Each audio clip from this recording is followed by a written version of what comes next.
Bismillahirrahmanirrahim. Assalamualaikum warahmatullahi wabarakatuh.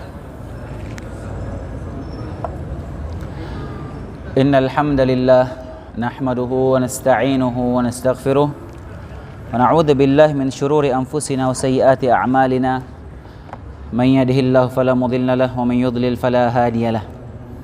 Asyhadu an la ilaha illallah wahdahu la syarika lahu wa asyhadu anna Muhammadan abduhu wa rasuluh sallallahu alaihi wa ala alihi wa sallama tasliman katsira amma ba'd. Allahumma 'allimna ma yanfa'una wa anfa'na bima 'allamtana wa zidna 'ilman wa aslih lana sya'nana kullah wa la takilna ila anfusina tarafata 'ain. Hadirin rahimani wa rahimakumullah.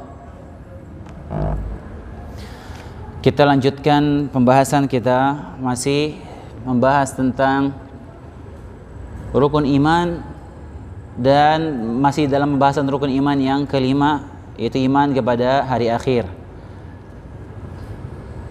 Seperti yang saya sering sampaikan berulang, bahwasanya pembahasan tentang hari akhir ini pembahasan yang cukup panjang.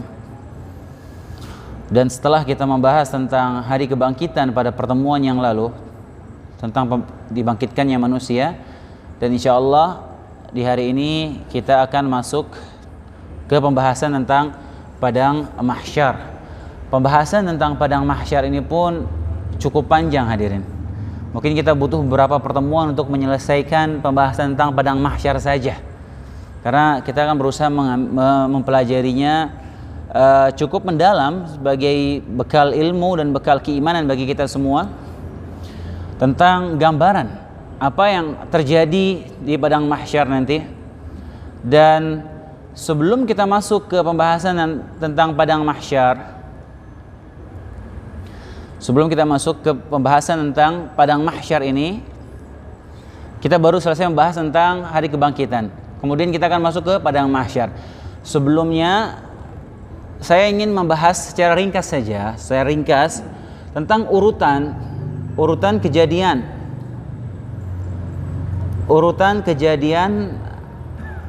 apa saja yang akan dialami oleh manusia sampai nanti endingnya menuju surga atau neraka. Dan urutan ini tidak datang dalam satu hadis atau satu dalil yang jelas menyebutkan urutan sedemikian rupa, tidak ada. Akan tetapi para ulama berusaha mengumpulkan dalil-dalil yang ada dan berusaha mengurutkannya berdasarkan ijtihad para ulama, berdasarkan dalil-dalil yang ada urutan-urutannya.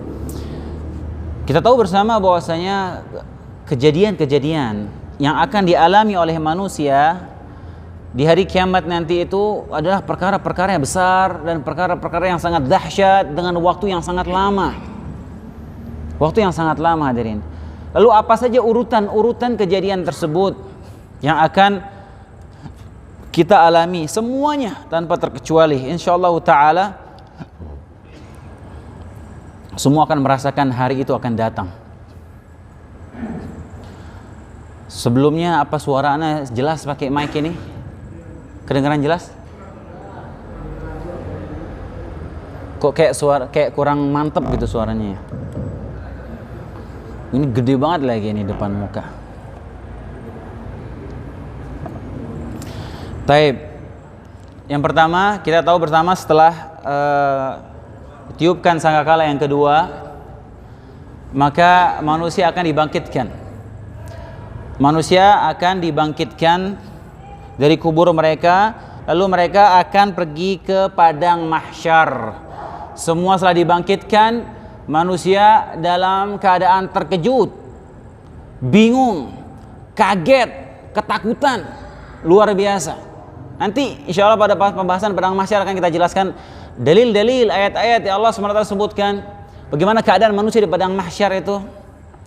Kalau kita renungi, tadabburi ayat-ayatnya, mengerikan, hadirin. Bagaimana keadaan manusia ketika dibangkitkan, bingung, dalam keadaan telanjang, kemudian mereka dikumpulkan dalam keadaan ketakutan, dalam keadaan payah, kehausan, kelaparan, dan mereka akan berkumpul dengan penuh rasa ketakutan itu di padang mahsyar dengan waktu yang sangat lama. Waktu yang sangat lama. Dan mereka menunggu datangnya hari hisab, datangnya waktu dihisab oleh Allah Subhanahu wa taala atas semua amalan yang dilakukan ketika di dunia, dan menunggu yaumul hisab di padang mahsyar itu waktunya sangat lama, dan menunggunya dalam keadaan payah, dalam keadaan kehausan luar biasa, kepanasan dan ketakutan. Kemudian tatkala manusia berdiri di padang mahsyar, entah setelah berapa lama, maka Allah Subhanahu wa taala akan menampakkan, didatangkan oleh Allah Subhanahu wa taala al-haud. Al-haud itu telaga Nabi alaihi salatu wasallam. Telaganya Nabi Muhammad alaihi salatu wasallam akan didatangkan oleh Allah Subhanahu wa taala di padang mahsyar pada saat manusia sudah berdiri begitu lama, dan di haud inilah nanti umat Nabi Muhammad alaihi salatu wasallam akan meminum darinya. Dan hadis-hadis yang datang tentang haud ini hadis-hadis mutawatir, hadis-hadis yang diriwayatkan oleh banyak sahabat yang tidak mungkin bisa diingkari, dan hadisnya sangat banyak dalam Sahih Bukhari, Sahih Muslim. Berbagai macam bentuk hadis menceritakan tentang haud ini akan ada telaga Nabi Muhammad alaihi salatu wasallam di padang mahsyar nanti. Di antaranya firman sabda Nabi alaihi salatu wasallam, ana faradtukum 'alal haud, aku menunggu kalian di haudku. Kemudian juga dalam hadis lain disebutkan bahwasanya haud telaga Nabi SAW itu dari terbentang luasnya seperti dari Sana'a sampai ke suatu kota, ya, sangat besar jaraknya. Itu telaga Nabi sangat panjang, dan jumlah bejana cangkir-cangkirnya itu sebanyak bintang di langit. Dan umat Nabi Muhammad SAW yang meninggal dunia di atas Islam dan sunnah beliau, yang meninggal dunia di atas sunnah, berpegang teguh dengan sunnah ajaran Nabi Muhammad SAW, menjaga sunnah beliau tetap utuh, tidak menambah dan tidak mengurangi sunnah beliau, tidak melakukan perkara-perkara bid'ah. Dalam hadis yang sahih disebutkan, mereka lah yang akan mendapatkan minum dari telaga Nabi SAW. Nah, disebutkan nanti ada sebagian orang dari umat Nabi Muhammad SAW ketika mereka mendekati telaga untuk hendak minum, mereka terhalangi dari haud. Kemudian Nabi SAW berkata, mereka adalah umatku, mereka adalah sahabatku. Dikatakan kepada Nabi Muhammad SAW, innaka la tadri ma ahdathu ba'dak, sungguh engkau tidak mengetahui apa yang mereka adakan setelah meninggalmu. Kemudian setelah itu para nabi yang lain pun akan didatangkan, dihadirkan bagi mereka telaga para nabi yang lainnya, dan orang-orang saleh dari pengikut mereka akan minum dari telaga nabi mereka masing-masing. Kemudian yang berikutnya, setelah manusia berdiri sangat lama di padang mahsyar, lama luar biasa ya, manusia sudah kehausan, ya, panas, matahari didekatkan, sudah pada stres, depresi, lain lagi takut, ini apa yang akan dihadapi setelah ini, bagaimana nasibnya menghadapi hisab. Antum bisa bayangkan, antum kalau disuruh nunggu pengadilan, lagi mau diadili sama hakim, antum ada salah, suruh nunggu berminggu-minggu, antum nunggu vonis, gelisah nggak kira-kira? Gelisah, nggak tenang, nggak bisa tidur. Wah, ini antum berdiri, nggak duduk, nggak ada air, tidak berpakaian, dalam keadaan panas, matahari dekatkan dengan waktu yang sebutkan sampai 50.000 tahun. Fi yawmin kana miqdaruhu 50,000 sanah. Waktu yang sangat panjang. Kemudian pada saat itulah adanya asy-syafa'atul uzma. Syafa'atul uzma yaitu syafaat Nabi Muhammad alaihi salatu wasallam, dan ini adalah syafaat yang luar biasa. Syafaat Nabi Muhammad SAW untuk seluruh manusia, yang mana dengan syafaat tersebut, ya, Nabi Muhammad SAW meminta kepada Allah SWT agar memulai persidangan, memulai hisab. Lalu disebutkan dalam hadis yang panjang, hadisnya sangat panjang, ya, hadis sahih, bagaimana manusia berbondong-bondong nyari mana Nabi Adam. Pergi ke Nabi Adam alaihissalam, wahai Adam, anta abul bashar, engkau adalah bapaknya manusia, Engkau diciptakan langsung dengan tangan Allah Subhanahu wa taala. Engkau pernah masuk surga. Begini dan begitu, segera coba minta kepada Allah agar dimulai hisab. Nabi Adam tidak berani. Nabi Adam tidak berani. Nafsi, nafsi, aku juga butuh. Idhab ila Nuh, pergilah ke Nabi Nuh. Pergi manusia berbondong-bondong ke Nabi Nuh. Nabi Nuh juga tidak berani berbicara kepada Allah Subhanahu wa taala agar diminta agar dimulai hisab, enggak berani. Nabi Nuh alaihissalam minta manusia pergi ke Nabi Ibrahim. Nabi Ibrahim tidak berani.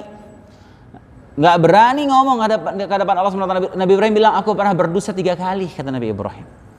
Padahal dustanya Nabi Ibrahim itu dusta dalam rangka dakwah. Enggak berani ngomong. Idhab ila Isa, pergi ke Nabi Musa. Nabi Musa enggak berani. Nabi Musa suruh pergi, coba pergi ngomong sama Nabi Isa. Pergi manusia ke Nabi Isa enggak berani. Sampai terakhir Nabi Isa berkata, idhab ila Muhammad, pergilah ke Nabi Muhammad. Lalu manusia pergi menuju Nabi Muhammad alaihissalatu wassalam. Dan disinilah tampak kemuliaan Nabi kita Muhammad alaihissalatu wassalam. Disinilah tampak kemuliaan beliau di atas nabi-nabi yang lainnya. Kemudian Nabi Muhammad SAW berkata, Analaha. Aku yang memiliki syafaat. Aku yang memiliki syafaat tersebut. Kemudian Nabi Muhammad SAW bersujud di bawah arsy Allah dengan sujud yang sangat lama. Lalu beliau memuji Allah SWT dengan pujian yang beliau tidak pernah tahu pujian itu sebelumnya. Jadi di situ Allah ilhamkan kepada Nabi Muhammad SAW kata-kata pujian bagi Allah yang Nabi Muhammad belum pernah tahu sebelumnya, belum pernah beliau ucapkan ketika di dunia. Ucapan-ucapan yang indah, pujian-pujian kepada Allah yang sangat indah diilhamkan kepada Nabi Muhammad ketika itu dengan sujud yang sangat lama. Kemudian Allah SWT berkata kepada Muhammad, "Ya Muhammad, irfa' ra'sak, angkatlah kepalamu. Wasal tu'ta, mintalah kau akan diberikan. Washfa' tushaffa', mintalah syafaat kau akan diberikan syafaat." Lalu disitulah terjadi syafaatul udma, kondisi yang sangat memuliakan Nabi kita Muhammad alaihissalatu wassalam dan disaksikan oleh seluruh manusia dan seluruh para nabi. Maka Nabi meminta agar dimulai hisab dan dimulailah hisab amalan manusia. Kemudian setelah itu bertebaran lembaran-lembaran amalan, catatan amal manusia semuanya akan muncul, disebarkan, dan orang-orang yang beriman akan menerima catatan amalnya. Orang beriman dan beramal saleh akan menerima catatan amalnya, rapotnya dengan tangan kanan. Semua itu tercatat. Semua, tidak ada yang luput sedikit pun dari catatan amal. Ma yalfidu min qaulin illa ladaihi raqibun atid. Enggak ada satu ucapan pun yang luput kecuali dicatat oleh raqib dan atid. Ya'lamu kha'inatal a'yun wa ma tukhfis sudur. Allah tahu pengkhianatan mata kalian, lirikan mata kalian Allah tahu, dan apa yang kalian sembunyikan dalam hati kalian Allah tahu. Gak ada satu huruf pun yang kita tulis kecuali akan ada catatannya di situ. Gak ada satu kata pun yang kita ucapkan kecuali akan kita lihat catatannya di situ nanti. Maka barang siapa yang baik rapotnya, dia akan terima dengan tangan kanannya dan dia pasti akan selamat.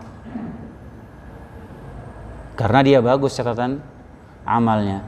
Sebaliknya orang kafir dan orang-orang mujrim, dia akan menerima catatan amalnya dengan tangan kirinya. Lalu dimulailah proses hisab.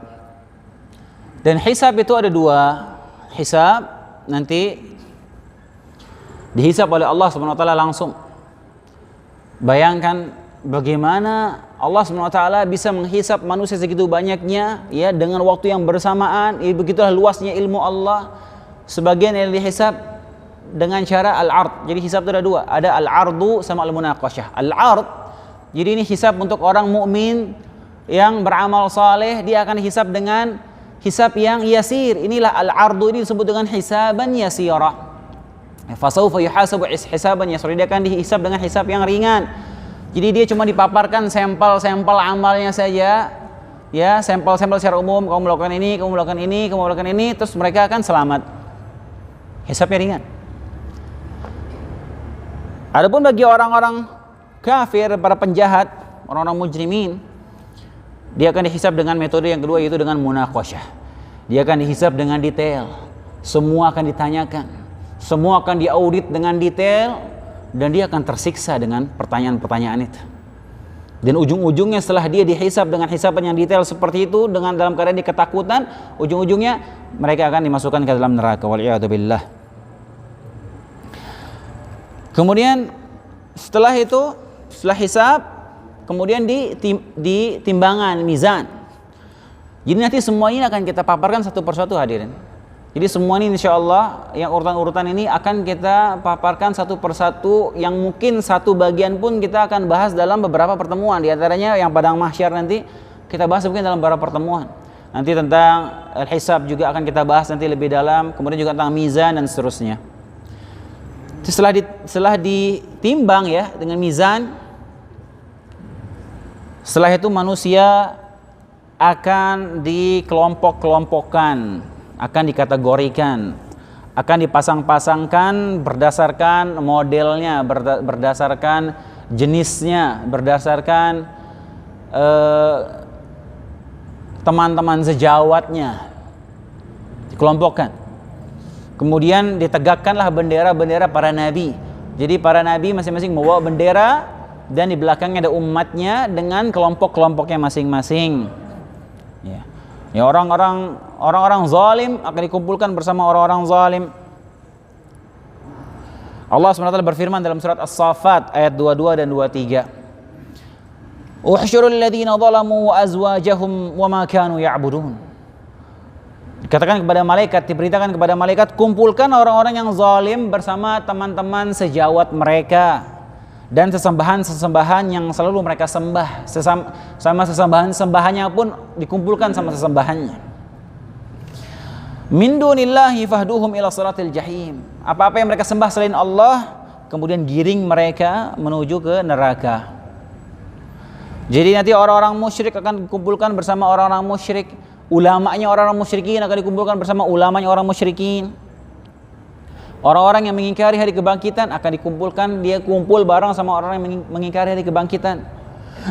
Orang-orang yang mengingkari para rasul akan dikumpulkan sama orang yang mengingkari para rasul. Orang Yahudi dikumpulkan sama orang Yahudinya, Nasrani dikumpulkan orang Nasraninya, para penyembah berhala dikumpulkan sama para penyembah berhalanya, dan begitu seterusnya. Dikumpulkan ke sekelompok-kelompoknya. Ya, yang nyembah matahari kumpul sama penyembah matahari semuanya.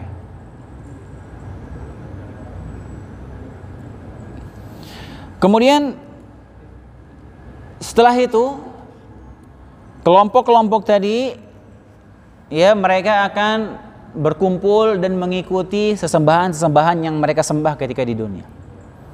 Yang mereka nyembah berhala ketika di dunia, ya dia akan berbaris di belakang berhalanya itu. Kemudian mereka akan berjalan bersama sesembahan-sembahan yang mereka sembah, dan orang-orang yang menyembah selain Allah, yang menyembah berhala, perhatikan di sini, orang-orang yang menyembah berhala, yang menyembah selain Allah, mereka dikumpulkan bareng dan mereka akan dilemparkan ke neraka jahanam. Kemudian yang tersisa siapa? Tersisa hanya orang-orang yang menyembah Allah saja. Baik itu orang saleh maupun orang yang jahat, dan juga termasuk ahlul kitab. Ahlul kitab Yahudi dan Nasrani. Karena mereka menyembah Allah. Nah, saya mereka juga menyembah selain Allah Subhanahu wa taala.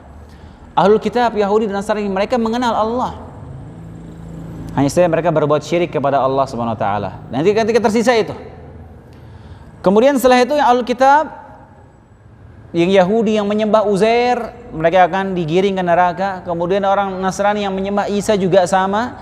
Sehingga yang tersisa hanya tinggal orang-orang muslim, orang-orang mukmin, dan orang-orang munafik. Perhatikan di sini bagaimana Allah SWT akan memperlakukan mereka orang-orang munafik, yang mana mereka dulu ketika di dunia mereka menipu kaum muslimin, musuh dalam selimut, yukhadi'un Allah wa huwa khadi'uhum, mereka menipu Allah dan Allah membalas tipu daya mereka. Itu kelakuan orang munafik. Nanti dia diakhirkan, dia dikumpulkan terakhir sama orang-orang mukmin yang lainnya, orang munafik ikut di situ. Kemudian setelah itu mereka akan berdiri berkumpul semua di hadapan bentangan jembatan Sirat. Lalu sebelum sampai ke ujung Sirat, sebelum sampai mulai menyeberangi Sirat, maka Allah jadikan kegelapan, gelap gulita sebelum mereka menyeberangi Sirat. Lalu semua masing-masing orang yang akan menyeberangi sirat, Allah akan berikan cahaya masing-masing kepada mereka. Masing-masing semua dapat cahaya. Setiap manusia berjalan dengan cahaya sesuai amalan mereka ketika di dunia. Masing-masing bawa cahaya sesuai amalan mereka ketika di dunia. Semua dapat cahaya. Yang mukmin maupun yang munafik kalau kasih cahaya. Tafadhal nyebrang sirat. Gelap. Sirat, jembatan yang sangat panjang luar biasa. Nanti kita akan bahas pembahasan khusus terkait dengan masalah sirat ini. Panjang, membentang di atas neraka jahanam. Neraka jahanam itu aja besarnya luar biasa. Ya dalamnya sudah nggak bisa kita bayangkan. Disebutkan dilempar batu 70 tahun nggak nyampe dasar itu batu. Saking dalamnya neraka jahanam. Kemudian panjang, kemudian jembatannya itu tipis, lebih tipis dari rambut dan lebih tajam dari pedang. Gelap gulita, disuruh nyeberangin itu dengan segitu panjangnya, dan masing-masing bawa cahayanya. Kemudian bagaimana orang nyeberangi itu tergantung amalnya. Ada yang cepat, ya, ada yang seperti kilat, ada yang seperti kuda perang, ya, ada yang seperti orang berlari, ada yang seperti orang berjalan, ada yang dia terseok-seok di merangkak. Ada yang cahayanya terang seperti gunung, ada yang cahayanya yang dia bawa ketika nyeberangi sirat itu seperti pohon. Ada yang cahayanya sebesar bayangannya dia, ada yang cahaya yang dia pakai nyeberangi sirat cuman ada di ujung jempol kakinya doang. Begitu bunyi hadisnya. Jadi benar-benar cahayanya redup. Ini karena amalannya ketika di dunia sangat redup, lemah amalnya, sehingga cahaya yang dia pakai untuk nyeberang itu juga lemah. Kemudian orang munafik juga ikut menyeberang dengan cahayanya. Tapi subhanallah, di tengah jalan mereka, di tengah-tengah sirat, Allah padamkan cahaya mereka semua. Allah ceritakan dalam Al-Quran bagaimana dia berbalik minta kepada orang kaum mukminin, berikan kami sedikit dari cahayamu, wahai orang-orang yang beriman, berikan kami sedikit dari cahayamu supaya mereka bisa menyeberang. Kemudian Allah bentangkan tembok dan mereka semua akan tersungkur ke neraka jahanam, dan orang-orang munafik ini di keraknya neraka paling dalam tempatnya mereka. Innal munafiqina fid darqil asfali minan nar. Orang munafik itu berada di kerak dasar neraka. Waliyadu billah. Kemudian Nabi Muhammad SAW yang datang pertama kali ke sirat. Nabi Muhammad SAW beliau yang datang pertama kali, dan beliau yang pertama kali akan menyeberangi sirat, dan beliau berdoa kepada Allah SWT agar Allah menyelamatkan umatnya. Dan setelah beliau menyeberang, beliau menunggu umatnya agar lewat semua. Nabi SAW sambil berdoa, Allahumma salim salim, ya Allah selamatkan umatku, ya Allah. Ditunggu satu-satu sama Nabi Muhammad sampai selesai. Tapi apakah semuanya umat Nabi Muhammad akan selamat menyeberangi sirat? Apakah semua orang mukmin umat Nabi Muhammad SAW, ahlu tauhid, apakah semuanya akan selamat menyeberangi sirat sambil didoakan sama Nabi? Apakah semuanya akan selamat? Jawabannya tidak. Akan ada kaum mukminin yang harus dibersihkan dulu dosanya di neraka. Akan ada kaum mukminin ahlu tauhid yang akan dibersihkan dulu dosa-dosanya di neraka berdasarkan dalil-dalil yang banyak menjelaskan akan masalah ini. Dan nanti mereka ahlu tauhid yang ada keimanan walaupun sebesar biji dzarrah dalam hati mereka, semuanya pasti akan dikeluarkan dari neraka setelah dibersihkan. Entah berapa lama itu. Ya wal'iyadu billah. Jangan sampai transit di neraka. Naudzubillah. Kita sudah sebutkan kemarin yang paling ringan aja adabnya di neraka itu Abu Thalib mendidih kepalanya. Otaknya ini mendidih terus begitu ila yaumil qiyamah, selamanya, abadan abad, dalam keadaan hidup, gak mati-mati. Naudzubillah. Kemudian setelah melewati sirat, kemana habis itu? Habis sirat apa hadirin? Hah? Ada lagi nggak? Yang sudah berhasil lewatin sirat nih, udah lolos nih, berhasil lewatin sirat. Kemana dia perginya habis itu? Hah? Belum. Ada satu lagi. Ada yang tahu? Hah? Ada namanya qantarah. Qantarah ini semacam tempat di pelataran surga. Jadi semua orang sebelum masuk surga dikumpulkan dulu di situ, ya. Dikumpulkan dulu di situ untuk terakhir nih yang masih ada urusan sama manusia, yang masih ada kezaliman sama manusia, akan diselesaikan masalahnya di situ. Dan semua nanti di Qantarah ini akan dibersihkan hatinya, ya, dari rasa dengki, hasad, ya, rasa dongkol sama sesama manusia, rasa cemburu sudah nggak akan ada, akan dibersihkan oleh Allah SWT. Nanti akan kita bahas detail masalah ini, ya. Hati manusia semua akan dibersihkan, dibikin semuanya bersih sampai hatinya benar-benar murni, suci, nggak ada itu dengki sama orang, nggak ada benci sama orang, nggak ada rasa cemburu, nggak ada. Makanya nanti kalau yang sudah ketika insya Allah nanti dikumpulkan bersama istrinya di surga, istrinya nggak bakal ngomel-ngomel lagi insya Allah di surga, tenang, sudah bersih hatinya. Kemudian juga kalau nanti ketika kumpulkan sama istri di surga, antum mau berpoligami sama bidadari surga, nggak bakal cemburu istri antum, nggak bakal cemburu. Lah ini sahih, nggak ada itu cemburu lagi, nggak ada. Tenang, semua ahli penduduk surga itu bahagia, hatinya tentram, nggak ada kesedihan, nggak ada. Jadi walaupun nanti dikumpul sama istri, mungkin loh, nanti bidadari gimana, pengen juga. Istri antum insya Allah cantiknya secantik bidadari nanti di surga.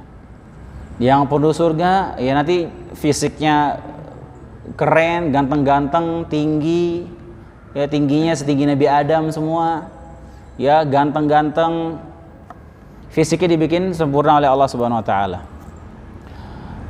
Kemudian barulah menuju pintu surga, dan orang pertama kali yang akan mengetuk dan membuka pintu surga, masuk pertama kali adalah Nabi Muhammad alaihissalam. Kemudian setelah Nabi Muhammad alaihissalam masuk surga, yang nyusul pertama kali siapa? Yang nyusul pertama kali setelah Nabi Muhammad SAW masuk, yang nyusul pertama kali adalah orang-orang fakir dari kalangan kaum muhajirin. Telah masuk orang-orang fakir. Kemudian orang-orang fakir di kalangan kaum ansor masuk. Kemudian orang-orang fakir dari umat beliau alaihissalatu wassalam, orang-orang miskin, orang-orang fakir semua masuk duluan ke surga. Masuk duluan ke surga. Maka disebutkan dalam hadits, orang miskin itu masuk duluan ke surga 500 tahun sebelum orang-orang kaya. Dan ini sahih, hadis sahih. 500 tahun. Kenapa? Kesian. Ya, mungkin ketika hidup di dunia dari lahir sampai meninggal dunia nggak pernah merasakan enak, nggak pernah merasakan hidup mewah, jarang mungkin makan makanan enak, ya tempat tinggal yang mungkin sederhana, ya hidup mereka dalam keadaan seperti itu bertahun-tahun sampai meninggal dunia, maka mereka akan diluankan nikmat oleh Allah Subhanahu Wa Taala. Orang kaya belum, hisabnya panjang, ya semakin banyak harta makin panjang hisabnya hadirin. Makin banyak harta, makin banyak hisabnya. Semua akan dihisab, semua. Harta yang kita miliki semua akan dihisab. Makanya nanti urusan antara orang-orang kaya ini biasanya akan lebih lama diproses, ya. Makanya nanti di Qantarah mereka mungkin lebih lama, sehingga lebih yang di orang-orang miskin duluan yang masuk ke dalam surga. Taib itu dia kurang lebih seperti itu urutannya. Ya. Tidak ada dalil yang jelas menunjukkan urutan, ya, dalam satu hadis gitu misalnya, tidak ada. Cuman ini ijtihad para ulama mengumpulkan dalil-dalil yang ada sehingga tersusunlah susunan yang kurang lebih seperti itu, ya. Walaupun sebagian ada berpendapat mungkin ini duluan daripada ini, ya, itu masalah ijtihadis biasa. Kemudian sekarang kita masuk ke pembahasan tentang padang mahsyar. Tadi kita sudah sebutkan pekan lalu manusia dibangkitkan semua dari kuburnya, kemudian mereka akan digiring dikumpulkan di padang mahsyar. Al-hasyar kalau dari segi bahasa, dalam bahasa Arab itu al-hasyar itu artinya pengumpulan dan penggiringan. Kumpulkan, digiring. Itu dari segi bahasa itu al-hasyar bahasa Arabnya. Mahsyar itu tempatnya, ismul makan. Hasyar itu terbagi jadi dua, ada hasyar di dunia dan ada hasyar di akhirat. Ada pengumpulan dan penggiringan di dunia dan ada di akhirat. Yang di dunia kapan? kita sebutkan ketika kita membahas tentang tanda-tanda kiamat besar. Yang terakhir, manusia akan digiring, ada api yang keluar dari negeri Yaman yang akan menggiring manusia ke tempat mereka kumpul. Entah itu bagaimana hakikatnya, wallahu ta'ala alam, yang jelas manusia akan digiring oleh api yang sangat besar. Manusia digiring sampai mereka berkumpul. Itu di dunia. Itu di dunia itu. Sebelum tegak hari kiamat. Itu tanda kiamat besar yang terakhir itu. Kemudian yang kedua, al-hasyr di akhirat, yaitu dikumpulkannya manusia di padang mahsyar nanti setelah tegaknya hari kiamat, setelah ditiupkannya sangkakala yang kedua, setelah manusia keluar semua dari kuburannya, dan semua manusia dari awal hingga akhir semua akan dikumpulkan di padang mahsyar. Dan dalil tentang ini sangat banyak dalam Al-Quran, dalilnya sangat banyak. Di antaranya firman Allah Subhanahu wa taala dalam surat Al-Waqi'ah, Qul innal awwalina wal akhirin. Katakanlah, semua yang orang terdahulu dari awal sampai akhir, lamajmu'una ila miqati yaumin ma'lum. Semua akan dikumpulkan pada waktu tertentu di hari yang sudah diketahui, dimaklumi. Dalam ayat lain Allah SWT berfirman, dzalika yaumun majmu'un lahun nas wa dzalika yaumun mashhud. Itulah hari ketika manusia semua dikumpulkan untuk dihisab. Dan itulah hari yang disaksikan oleh semua makhluk. Dalam ayat lain Allah berfirman, wa hasyarnahum falam nughadir minhum ahada. Dan kami kumpulkan semua manusia seluruhnya dan tidak kami tinggalkan seorang pun dari mereka. Dalam ayat lain Allah berfirman, in kullu man fis samawat wal ard illa atir rahmani abda. Tidak ada seorang pun di langit dan bumi melainkan akan datang kepada Allah yang Maha Pengasih sebagai seorang hamba. Dan ayat-ayat yang lainnya ya, menunjukkan tentang manusia semua akan dikumpulkan di padang mahsyar. Taib. Kemudian yang berikutnya, siapa saja dikumpulkan di padang mahsyar ini? Semua mukallaf. Semua yang mukallaf akan dikumpulkan di padang mahsyar. Siapa mukallaf? Mukallaf itu orang yang mendapatkan beban syariat, yang dibebani syariat oleh Allah Subhanahu wa taala. Siapa yang mukallaf? Ya manusia dan jin. Jin dan manusia semuanya akan dikumpulkan di padang mahsyar semua. Dari awal sampai akhir jin. Sama iblis-iblisnya semua. Manusia dari Nabi Adam sampai manusia terakhir semua akan dikumpulkan di padang mahsyar. Tapi pertanyaannya, apakah hewan juga akan dibangkitkan, dikumpulkan di padang mahsyar? Kumpulkan atau tidak? Hewan. Apakah hewan dikumpulkan? Hewan nih semua dari awal sampai akhir. Ada khilaf di kalangan para ulama, cuman pendapat yang lebih kuat ya, berdasarkan dalil-dalil yang ada, bahwasanya hewan juga akan dibangkitkan oleh Allah Subhanahu wa taala. Hewan dibangkitkan oleh Allah Subhanahu wa taala bukan untuk dimasukkan ke surga dan neraka lah. Ya. Hewan akan dibangkitkan oleh Allah Subhanahu wa taala hanya untuk menegakkan keadilan, untuk menunjukkan keadilan Allah Subhanahu wa taala bahwa semuanya akan dihisab. Semua kezaliman akan dituntut pada hari itu. Di antara ayat yang menunjukkan bahwasanya hewan akan dibangkitkan ada 3 ayat dalam Al-Qur'an. Allah sebutkan di antaranya dalam surat Asy-Syura, Allah SWT berfirman, "Min ayatihi khalqus samawati wal ard wa ma batha fihima min dabbah wa huwa ala jam'ihim idza yasha'u qadir." Dan di antara tanda-tanda kebesaran Allah adalah penciptaan langit dan bumi. Makhluk-makhluk yang melata, hewan-hewan yang melata yang Allah sebarkan kepada keduanya, langit dan bumi, dan Dia Maha Kuasa mengumpulkan semuanya apabila Allah kehendaki. Ayat yang kedua, Allah SWT berfirman dalam surat Takwir ini, wa idzal wuhusyu husyirat. Wa idzal wuhusyu husyirat. Dan ketika binatang-binatang liar dikumpulkan oleh Allah Subhanahu wa taala. Ayat ketiga, Allah berfirman dalam surat Al-An'am, wa ma min dabbatin fil ardi wala ta'irin yatiru bi janahihi illa umamun amsalukum. Dan tidak ada seekor binatang pun yang ada di bumi dan burung-burung yang berterbangan dengan kedua sayapnya, melainkan semua merupakan umat-umat seperti kalian juga. Ma farratna fil kitabi min syai' thumma ila rabbihim yuhsyarun. Tidaklah ada satupun yang kami luputkan dalam kitab, kemudian kepada Allah semua mereka akan dikumpulkan. Dari ayat-ayat ini menunjukkan bahwasanya Allah akan mengumpulkan semua sampai hewan juga. Jelas ayatnya. Kemudian juga diantara dalilnya hadis sabda Nabi SAW, hadis Abu Hurairah, ya, hadis ini riwayat Muslim, hadis sahih. Kata Nabi SAW, la tu'addunnal huquqa ila ahliha yaumil qiyamah. Semua hak itu pasti akan dipenuhi kepada pemiliknya hari kiamat. Pasti. Yang belum nepati hak orang lain, yang nilep hak orang lain, pasti dia akan selesaikan masalahnya nanti di hari kiamat.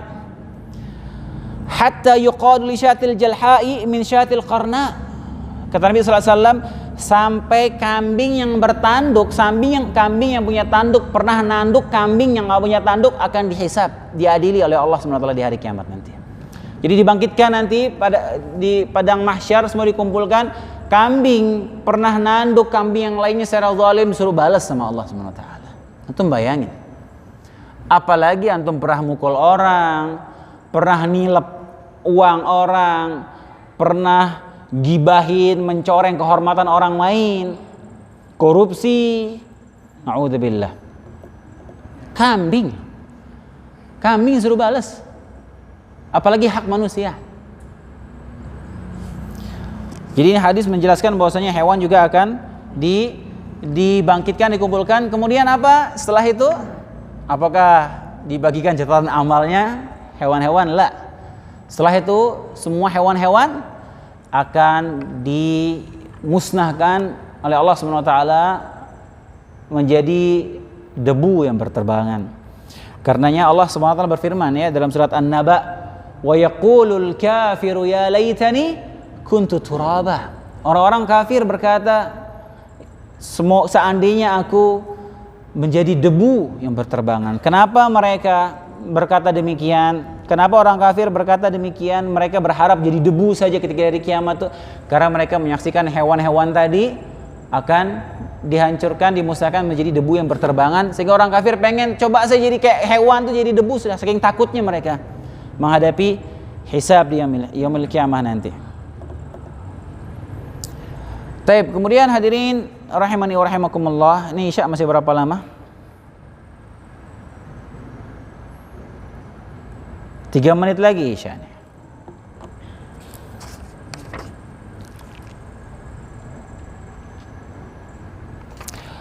Bahasan berikutnya, sifat padang mahsyar itu sendiri. Sifat padang mahsyar itu seperti apa, ya, supaya kita ya ada gambaran lah. Ya, walaupun mungkin khayalan kita mungkin ya meleset-meleset enggak sama, paling enggak kita ada gambaran. Yang pertama, bumi yang akan dijadikan padang mahsyar itu, apakah bumi ini atau bumi yang lain? Nah, ini khilaf di kalangan para ulama. Kenapa? Berdasarkan satu ayat. Ayat Allah SWT berfirman, yauma tubaddalul ardu ghairal ardi was samawat. Pada hari Allah SWT menggantikan bumi dengan bumi yang lainnya, kata Allah SWT. Demikian pula langit. Wa baruzu lillahil wahidil qahhar, dan mereka semua berkumpul di padang mahsyar menghadap Allah yang Maha Esa dan Maha Perkasa. Sini ulama khilaf. Apa maksud ayat ini? Apa maksud bumi itu diganti dengan bumi yang lain? Apakah bumi ini, bumi yang kita tempati ini, yang kita lahir dan mati di bumi ini akan dirubah, dimodifikasi oleh Allah Subhanahu wa taala sedemikian rupa menjadi padang mahsyar, ataukah bumi ini akan hilang musnah ketika hari kiamat lalu Allah gantikan dengan bumi yang lainnya? Nah, ini ada dua pendapat. Cuman wallahu taala alam, ya. Pendapat yang insya Allah lebih kuat bahwasanya bumi ini yang kita tempati, yang kita lahir, yang kita dikuburkan di sini, ini yang akan menjadi padang mahsyar nanti, yang akan dimodifikasi, dirubah oleh Allah SWT sedemikian rupa sehingga menjadi padang mahsyar yang muat, mengangkut, mengumpulkan manusia, jin dan hewan dari awal hingga akhir, semua berkumpul di situ. Dalilnya apa? Di antara dalilnya firman Allah SWT, wa idzal ardu muddat. Dan tatkala bumi ini didatarkan, dihamparkan oleh Allah SWT, semua didatarkan nanti, nggak ada lembah, nggak ada gunung, nggak ada pohon, wala ada rumah, semua datar rata semua, dirubah oleh Allah SWT. Jadi nggak ada jurang lagi, nggak ada gunung, nggak ada, karena gunung semua akan dihancurkan nanti. Ya berdasarkan hadis ayat ini, sebagian ulama berpendapat buminya bumi ini. Kemudian juga diantara dalilnya pendapat yang berpendapat bahwasanya bumi yang sama yang dirubah oleh Allah Subhanahu wa taala, yaitu firman Allah Subhanahu wa taala, yauma idzin tuhadditsu akhbaraha. Kata Allah Subhanahu wa taala, pada hari itu bumi menyampaikan beritanya. Bumi menyampaikan kabar apa pada hari kiamat? Bumi menyampaikan berita apa? Bumi ini akan menyampaikan kabarnya, kata Allah Subhanahu wa taala. Menyampaikan apa? Di antara tafsirannya, bumi ini akan menjadi saksi menyampaikan kemaksiatan dan ketaatan yang dilakukan di atasnya. Melakukan kemaksiatan di atas bumi, bumi akan menyampaikan. Melakukan ketaatan di atas bumi, bumi akan menyampaikan. Dan di bumi inilah kita melakukan ketaatan dan kemaksiatan, maka bumi inilah akan menyampaikan kabarnya di hari kiamat nanti. Ini juga dalil menunjukkan bahwasanya bumi yang sama yang akan dijadikan padang mahsyar oleh Allah Subhanahu wa taala. Insyaallah kita lanjutkan pada pertemuan berikutnya. Hadirin, kurang lebihnya saya mohon maaf. Kita tutup dengan doa kafaratul majelis. Subhanakallahumma bihamdik asyhadu an la ilaha illa anta astaghfiruka wa atubu ilaik. Assalamualaikum warahmatullahi wabarakatuh.